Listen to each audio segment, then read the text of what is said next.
Welcome to After School with Mr. Van Huss. Today I'm sitting down with an old friend of mine by the name of Arlis Albritton. Arlis is a songwriter. He's got some songwriting music festivals that he works with out there. He is one of the coolest, most positive guys you will ever see. So it is my great pleasure to sit down with him today. Here's Arlis Albritton. So welcome to After School with Mr. Van Huss. I'm here today with my friend Arlis Albritton. How you doing, buddy? I'm great, man. Thanks for having me. You know, This you is were awesome. probably Yeah. one of the first people I met outside of CMA when I first started working for CMA back years ago. And Yeah.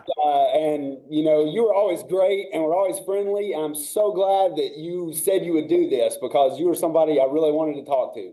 I love that, man. I'm Arlis Albritton.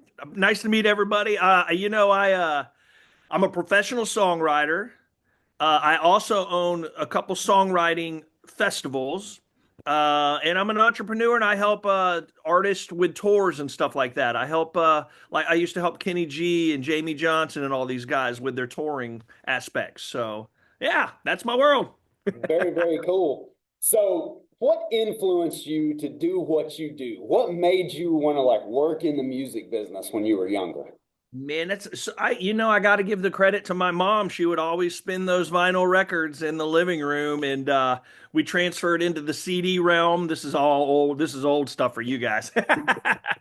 And there was a different song, like a playlist, a daily playlist that she would just go through every day, having music pumping through those speakers, and it just some were just you dance to, and some emotionally charged me mentally to think of lyrics. I was like, oh my gosh, this is cool.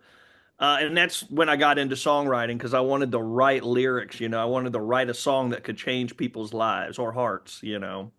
So, yeah. Now, who are some artists out there that have recorded your songs that my students may have heard of? Luke Bryan, Jamie Johnson, Parmalee. I've been in the Americana realm a lot lately, so Vandaliers. Uh, Man, yeah, a bunch. Diamond Rio, all the way to I've gotten world hits, overseas and stuff like that. That's pretty cool. So Norway and Germany and things. So yeah, That's very cool. So yeah. before you got into your field of work, did you have heroes? Like, was there a songwriter out there or something that you looked up to that you wanted to kind of emulate? Not until because I didn't know that songwriters was even a thing when I was being a songwriter. I just figured the artist wrote the songs. And then when I started realizing that it's two separate occupations, that the singer just found songs and recorded them and put them out, that's what intrigued me the most. But I would say when I moved to town and officially finally started to learn the songwriting skill, Walt Aldridge was a big one of mine, a big influence of mine. Tim Nichols and all these guys like that that just could write a song and put you in that moment, like you're in the storyline immediately. It was pretty impressive. Yeah, yeah. That's very cool. Now, where did you grow up at? Right outside of Anna Maria Island, it's a place called Palmetto, Florida, Okay. um, south of Tampa, I guess you could say, about an hour south of Tampa. Okay. Very Yeah. cool. So, what was high school like for you down there? And like, what did you do any further education to, further your career or Yeah, anything? so high school for me, man, I had the mullet back in the day. That made you a cool back in the day. Man, I was so cool, dude. There wasn't I was in so much sports, and then some reason I got into theater for a little bit. But the primary world for me was sports. Always just sports, sports. I looked forward to going and playing soccer or being on the football or tennis or whatever sport I was playing at the time. That was my ultimate goal. I really didn't get into songwriting until about my senior year when I bought this $130 guitar and started teaching myself how to play. But I never brought it out. I mean, it took me a year to even show my dad that I could play guitar. So for me, high school was an amazing social thing for me. I just love talking to everybody. I mean, everybody. And just playing sports and that team camaraderie and just having my friends around me like that. So, and on the school side, I wasn't the most sophisticated. I wasn't the most intelligent, but I will say this, my social movements in talking to people really benefited me in my work ethic. That's the difference between I might not have been able to pass a test immediately, but I did well in the class because I wasn't that guy that was able to sit at a test and really do well. But I could do write a paper. I could do all of that over the course of the class. So that was I my get that 100%. I tell my yeah. students all the time, like, I teach a number of like AP and honors classes and stuff, and I Okay. think they probably get the idea that I was this amazing student in high school and college, and I was like a B and C student. I Yeah. was a Yeah. horrible test taker. So I always try to let them know it's okay to be a horrible test taker. Just, Yeah. get through it, and you can learn lessons from that that'll help you later on in life. Absolutely, absolutely. Yeah, I mean it's your drive is in the end result is your drive and how you apply yourself. That's the key for me. For me, I don't know. And I think So, that's the key for a lot of people. So that's good. yeah. Did you have a favorite teacher or a favorite mentor or anybody I coming up? did, man. I had in fifth grade, I had Mr. Strickland. In the middle school, I had Mr. Hall, and then in high school, I had Mr. Falls. They were just very you could talk to them. You could go up and have a great conversation with them, and they never belittled you or felt made you feel like you were um, disposable. Always felt like you were something and you were going to be something, and they just changed. A lot of that changed me. So especially when I got into high school with Mr. Falls, it was able to talk to him because, going through all the stuff you go through in high school. Yeah. It's always good to have somebody to talk to. Yeah. Oh yeah. Oh yeah. I've, Absolutely. I've been on the teacher side of that numerous times, and I'm always, honestly, I'm honored when it happens because that's how you know a Yeah. student, like, really trust you and things like that. Yeah, and he was all ears, and he didn't try to guide me to one side or the other. He kind of like allowed me to make a decision based on the options. It was neat. It allowed me to calculate better too in my future, world. So That's very cool. So you yeah, mentioned you're involved with some songwriting festivals. Can you tell me a little bit about what you do with some of that and like how you got that's into one of that? There you go. Good plug right there. them. Yeah, well, I didn't mean to plug it. I No, just have you're good. You're good. it's cold here. Uh, so I would say about 8 years ago. So I help with the Key West Songwriters Festival. So my job there is the lead production. So I get all the gear. I get engineers from all around the U.S. and I bring them all down to Key West, and we have a huge festival. Like 50,000 people show up to this little 3 Mile island, and it's all music related. And they're all songwriters and artists.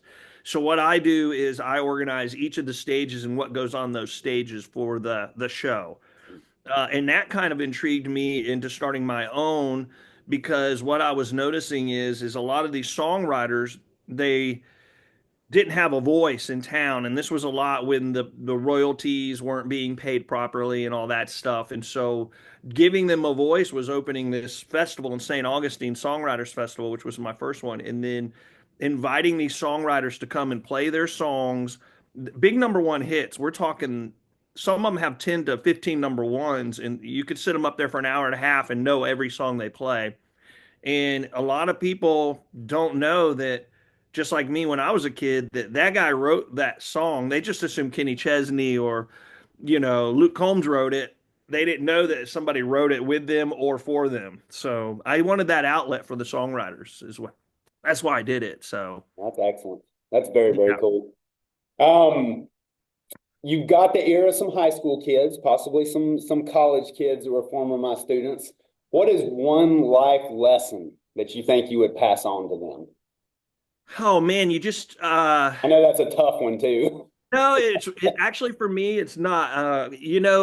As a when I was in community college, right, I would dig ditches during the day and then I'd go at night and take classes. And I was just trying to work towards that college degree because I didn't have the smarts or I didn't want to take loans or anything like that.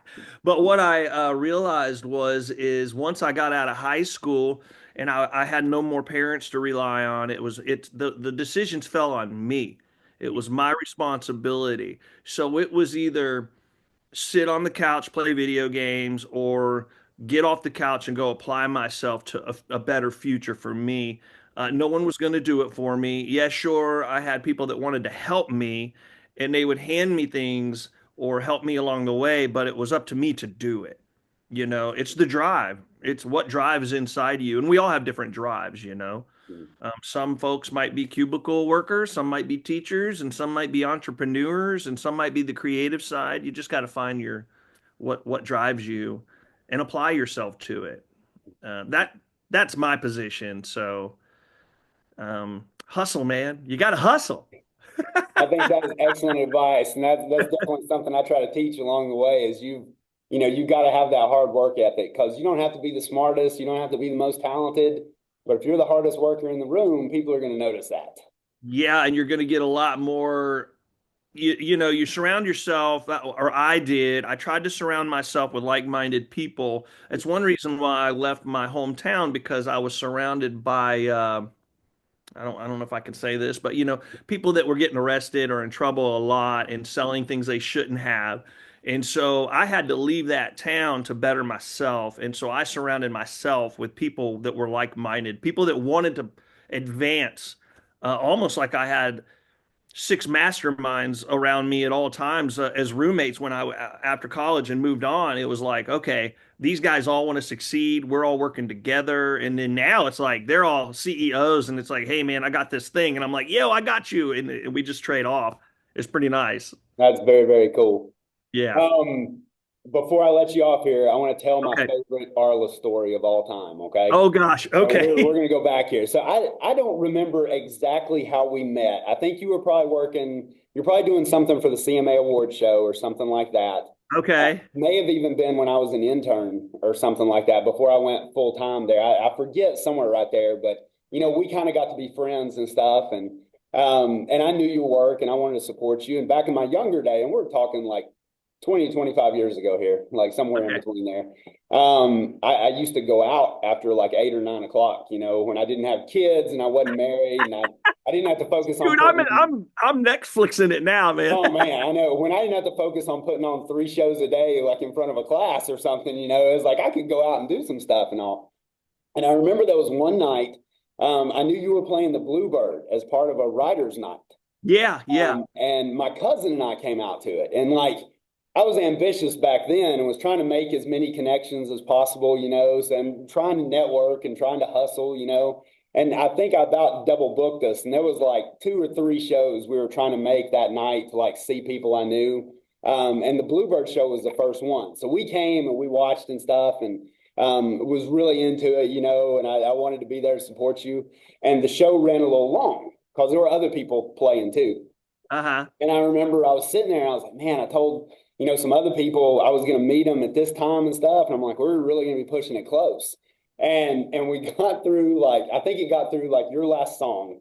And there may have been like 2 more people in the round or something. And I remember I looked at my cousin and I was like, we're about to be like super late. So let's go ahead and slide out. And I was like, I don't want to be that guy at the Bluebird Cafe who's slipping out before the show's over. Yeah, yeah. And I was like, we got to meet these other people. So let's slip out and nobody will notice. So we waited till you finished your last song, and we just real smoothly get up and we start moving toward the door, and we get right to the door. And I'll never forget this because I cracked up, because from the stage you went, hey guys, thanks for coming out and seeing us tonight. And I thought, oh my gosh, I just became that guy at the Bluebird. And I remember my cousin had no embarrassment at all. And he turns around and he's like, hey Arlis, you did great. We'll see you later. It was just like, oh my goodness. But I never forgot that. But it was like, I thought I was like banned from the Bluebird after that for like leaving early or something. Oh, that's funny, man. I thought I would see if I recollect, I probably was gonna go, oh, that song was that bad as you're leaving. Yeah, but it was so fun. But I always really appreciated your friendship and your sense of humor and everything. It always Thanks, meant a lot to me when I was young and trying to do stuff and all. And Yeah, you yeah. were a little bit ahead of me, so you offered some good advice and things like that, and I always greatly appreciated it. Oh, you're welcome. I think that's how it's supposed to be. Absolutely. You know what I'm saying? So, And thank you so much for sitting here and talking with me for a few minutes. oh, anytime, man. I I know love a lot it. of This good is advice great. for my students. Best of luck, guy. Apply yourself. Rock some butt. Let's go. Absolutely. And thanks for staying after school with Mr. Van Huss.